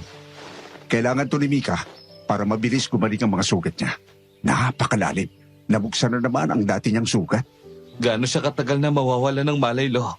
Kasing tagal ba noong una? Hindi ko sigurado, Apo. Depende sa kanya yon. Pero ipagdasal natin gumaling siya agad. Nang muli kong imulat ang mga mata ko, ay pamilyar na pawid na bubungan ang sumalubong sa akin. Masakit ang buong katawan ko, lalo na ang sikmura ko, kung saan ko naaalalang nasaksak ako ni Olivia. Marahan akong bumangon ng papag at lumabas ng bahay, Madam Venus. Hindi ka pa dapat bumabangon, Mika. Bakit ka nang gugulat, Johan? Sumakit ang dibdib ko sa'yo. Humiga ka muna at magpahinga. Hindi ka pa ganun kalakas. Kaya ko na. Uy, gising ka na pala. Mabuti yan. Eto yung gamot. Inumin mo muna para maghilim na ng tuluyan yung sugat mo. Ano yan? Hindi ko sigurado kung ano pero sabi ni Lolo, gamot na hiningi pa niya sa mga kaibigan niyang engkanto. Para raw sa'yo. Subukan mo na. Sige. Ang pait. Sobrang pait. Tiisin mo lang, mahal. Makakabuti yan sa'yo. Ha? Anong tinawag mo sa akin? Mahal. Kasi mahal kita. At gusto kitang kasama sa buong buhay ko. Teka, Bakit nagtataka ka, ha, mahal? Hindi ba't nangako ako noon na magpapakasal tayong dalawa? naaalala mo? Oh. Sorry kung di ko pa nabanggit sa'yo. Pero habang tulog ka, habang nasa alanganin ng buhay mo, na-realize kong mahal kita. Na-realize kong gusto kong makasama ka habang buhay. Johan? Huwag ka nang umiyak, mahal ko. Pasensya ka na. Ngayon ko lang nasabi sa'yo. Sabi ni Lolo, pwede na tayo magpakasal pagkatapos ng problema natin ngayon. At gagawin ko yan. Gagawin natin. Payag ako, Johan. Magpakasal tayo. Nakangiti akong niyakap ng mas mahigpit ni Joanne. Saktong pagpasok naman po ni Lolo Berting, nakangiti siya sa amin. Humiwalay ako kay Joanne. Lo, ano pong nangyari? Nahabol po ba si Olivia? Hindi, Iya. Palagay ko'y naghahanda at nag-iipon lang ito ng lakas para sumugod ulit sa akin. Pero bakit, Lolo? Anong nagawa kong kasalanan para ganituhin niya tayo? Bakit ngayon? Isa lamang ang naisip mong dahilan, Iya. Sabi-sabi na, kasi noong may konseho ang mga aswang at may patakaran ding sinusunod, palagay ko ay isa siya sa konseho. Anong kasalanan ko ngayon, Lo? Bakit? Hindi ko sigurado, Iya. Pero base sa sinabi niya, nung naglabang kayo at parang dahil ito sa hindi mo pagkain ng laman ng tao, hindi kaya nabalitaan nila yon? Kung gano'n, sa akin nagsimula. Sa akin din matatapos, Lo. Micaela, mahina ka pa. Huwag ka na munang sumugod sa kanya. Hindi pa nga natin alam kung nasan siya. May palagay akong alam ko kung nasan siya. Saan? Saan? Agad kaming nagtungo sa gubat. Sinenyasan ko sina Lolo Berting na magtago sa malalaking puno para hindi agad sila makita. Tinaguan nila ako bago lumakad palayo. Nilingon ko si Joanne. Mag-iingat ka. Oo, mahal ko. Mag-iingat ka rin. Nasa likod mo lang kami. Gubat. Ito ang unang pumasok sa isip ko nang makatakas po sina Olivia sa amin, Madam Venus. Dahil sa puso lamang ng gubat, mayroong lugar na hindi masisinaga ng liwanag. Huminto ako sa paglalakad nang nasa gitna na ako. Olivia! Olivia! Alam kong naririto ka! Lumabas ka! Magpakita ka sa akin! Magaling, Micaela. Mabutit nakapunta ka. Marahang lumabas si Olivia mula sa pinakamadilim na parte ng kagubatan. Nakasuot ito ng kakaibang damit na parang pangreyna at nakasunod sa babae ang ilang kalalakihang walang damit pang itaas. Umalis na kayo rito at huwag na ulit magpakita, Olivia. Wala nang dapat pang masaktan. Oh, ang tagapagligtas. Ang uwad na nilalang aswang na nagpipiling tao. Ano ang pakiramdam mo na nakikisama ka sa hindi mo kauri? Kauri ko sila. Kauri ko sila bago dumating ang mga kamag-anak namin at sa pilitang pinakain sa amin ang mga sisiw. Tao kami. Tao dapat kami. Pero hindi na ngayon. Kaya dapat nakikisama ka sa mga katulad mo. Sa amin, sumusuway ka sa patakaran, Micaela. Dapat tao ang kinakain mo, hindi mga hayop. Diet ko yun kaya huwag kang makialam.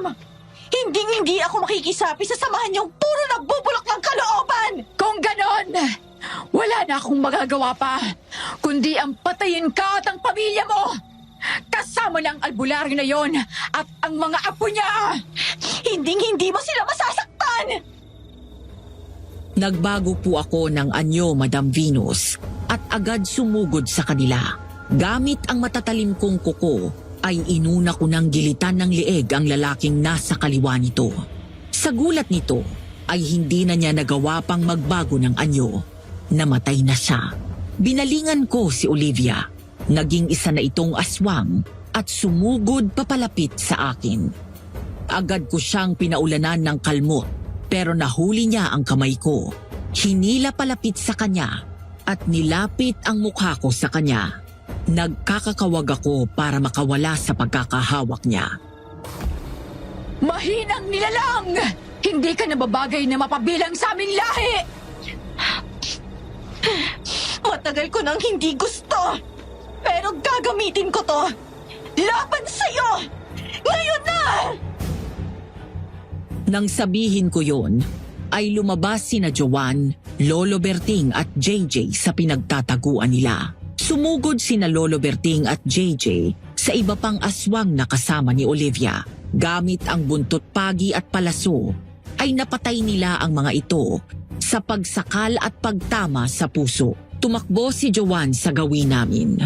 Gamit ang asin, ay sinabuyan niya ang katawan ni Olivia na umaray naman at nagsimulang umusok. Nakawala ako sa hawak niya at agad lumapit kay Joanne kahit habol pa ang hininga. Walang iya ka! Papatayin kita! Mauna ka sa amin! Ah! Itinaas ni Joanne ang hawak niyang itak at sumugod.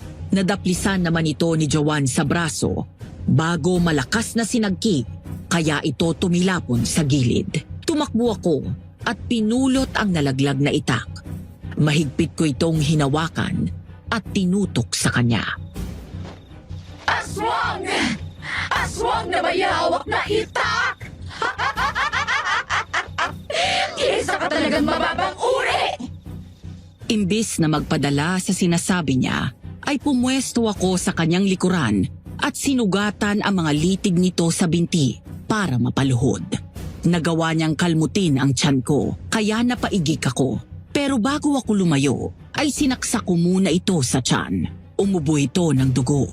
Idiniin ko yun at pinaikot hanggang sa bumukas na ang tiyan nito. Naramdaman ko sa likuran ko si Joanne, kaya bumalik ulit ako sa anyong tao ko. Tinignan ko si Olivia ng malamig. Tandaan mo ang mga mukhang to, Olivia! Kami ang dahilan kung bakit ka mamamatay ngayon! Kaming mga tao! Mahihina pa! Ang dami mong saksak! Hinubad ni Joanne ang suot niyang kwintas na may lamang kumukulong langis. Pagkatapos ay isinubo sa bibig ni Olivia. Nanlaki ang mga mata niyang puno ng pagtataka at pagkagulat. Pagkatapos ay malakas kong itinaas ang baba nito hanggang mabasag ang bote sa bibig niya. Hinila ako ni Joanne palayo sa aswang na nag-uumpisang lumiwanag at masunog ang katawan. Ilang sandali pa ay malakas na tunog ang gumising sa buong kagubatan kasabay ng pagkawala ni Olivia. Joanne! Micaela! Napatay na namin ang ibang aswang! Itong dalawang pangit na lang tong natitira! Papalayain namin kayo sa ngayon. Pero may dahilan yon. Sasabihin ninyo sa konseho ninyong tigilan na ako. Ang mga mahal ko sa buhay at ang baryo namin. Dahil kapag nakita ko pa kayo ulit na umatake rito, lahat kayo magagaya kay Olivia! Naiintindihan niyo ba? Nanginginig na tumango ang dalawang aswang bago tumakbo palayo sa amin. Nakasunod lang ang malamig kong tingin sa kanila, Madam Venus, hanggang sa maglaho po sila sa paningin ko. Napalingon ako nang maramdamang may pumatong sa balikat ko. Damit. Magbihis ka na, mahal. Baka lamigin ka.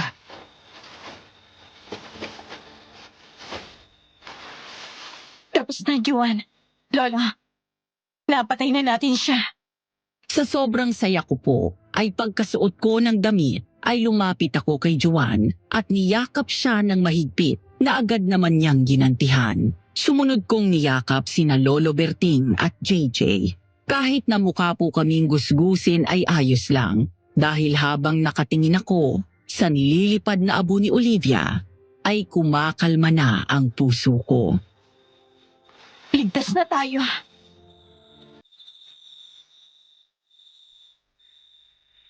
Madam Venus, 1 taon po ang matuling lumipas simula ang mangyaring pagsubok na yon sa buhay namin. At sa loob po ng 12 buwan ay marami na ring naganap. Katulad na lang ng pagpapakilala ko kay Joanne sa aking mga magulang noong hingin niya ang kamay ko para sa kasal naming dalawa na isinagawa po namin mismo sa gubat kung saan niya ako inaya noong bata pa lamang kami. Opo, tinatanggap kong maging kabiyak at asawa si Micaela habang buhay. Nangangako po akong mamahalin ko siya at aalagaan. Tama. Tinatanggap ko po ng buong puso na maging asawa si Joanne. Mamahalin, iintindihin, at aalagaan ko po siya hanggang nabubuhay ako. Yahoo! Hindi ako makapaniwala mag-asawa na kayo ni Joanne. Magpinsan na talaga tayo officially. Ako rin, Jai. Masaya. Hindi ko inakalang matutupad yung dating pangarap ko lang. Apo, ngayon ba ipagmamayabang ko ng apo kita, Micaela? Masaya ako para sa inyo ni Joanne. Salamat, Lolo. Masayang-masaya rin po ako. Matapos po kaming ikasal, ay nagpatayo na kami ng bahay sa gubat, malapit lamang sa bahay ng mga magulang ko at ni na Lolo Berting. Habang ginagawa po yun, ay lumuluwas kami ni Joanne pa Maynila dahil marami raw siyang gustong ipakita sa akin. Nagpunta po kami sa mall at iba't ibang amusement park. Ipinakilala niya rin ako sa mga kamag-anak at kaibigan niya sa Maynila na agad ko namang nakasundo. Ang misis ko naman, abalang-abala sa pagdidilig ng mga halaman niya. Siyempre, asawa ko, para may maibenta tayo at may maipamigay sa kanila. Ang bait-bait mo talaga, mahal. Nambola ka pa. Gusto mo lang sumama sa akin mamayang gabi eh. Siyempre, misis ko, kailangan kitang protektahan habang nagbabantay ka ng baryo. Lumawak ang pagkakangiti ko nang maramdaman ang pagkayakap ni Joanne sa aking bewang. Simula po nang sumugod sina Olivia rito sa amin, ay naging maalam na po ako, Madam Venus. Mas naging maigi ang pagbabantay ko sa aming lugar. At di tulad noon na kinakasuklaman ko kung ano ako, ngayon po ay gusto at tanggap ko na ang pagiging aswang ko. Dahil parte na ito ng pagkatao ko. Isa pa, malaking tulong si Joanne para tanggapin ko kung sino at ano talaga ako. Hindi niya sinabing magbago ako, Madam Venus. Nakaalalay at suporta lang po siya sa akin. Minsan nga ay siya pa ang gumagawa ng mga pagkain ko, paghiwa sa hilaw na karne at kung ano-ano pa. Natutunan ko na pong mahalin ang sarili ko sa kabila ng katotohanang aswang ako. Ang pagtanggap ko sa sarili kong katauhan ngayon, ang rason kung bakit din po masaya ang buhay ko. Kaya ako may kapayapaan. Maraming salamat nga po pala kung sakaling mapipili ninyo ang sulat na ipinadala ko sa inyo. Palagi po akong umaasa na sana marinig ko naman sa inyong YouTube channel ang story namin ng asawa ko. Pero kung kayo ang tatanungin ko, kung maaalis ang isang bahagi ng katauhan ninyo, gagawin nyo ba? O ikikip nyo ang sarili nyo? Kasi kung titignan sa ibang banda, para rin siyang pag-alis ng isang taong naging bahagi na ng buhay natin, natutunan na nating mahalin. Salamat po ulit. Sana po sa mga nakikinig ngayon at sa iyo, Madam Venus, makahanap din po kayo ng kapayapaan sa inyong mga sarili. Hanggang dito na lamang po ang liham kong ito. Sana'y nagustuhan ninyo ang kwentong buhay ko. Mag-iingat po tayong lahat. Lubos na gumagalang, Micaela. Napakagandang liha mula sa ating sender na si Micaela. Alam nyo, humahanga ako sa kanilang dalawa kasi hindi biro ang tumupad sa pangakong matagal ng binitawan. Lalo pat kasalang usapan, panghabang buhay at pagkakatali sa isa't isa. Alam nyo naman sa panahon natin ngayon, marami nang takot ang makipag-isang dibdib dahil sa mga hiwalayan. Nakakatuwa na makita ang dalawang tao na tumupad sa kasunduan nila, hindi ba? Ipinapakita ng pag-iibigan nilang dalawa na hindi hadlang ang distansya, tagal at pagkakaiba-iba ng dalawang nagmamahalan. Hanggang sa susunod na kwentong ating pagsasaluhan. Hanggang sa muli!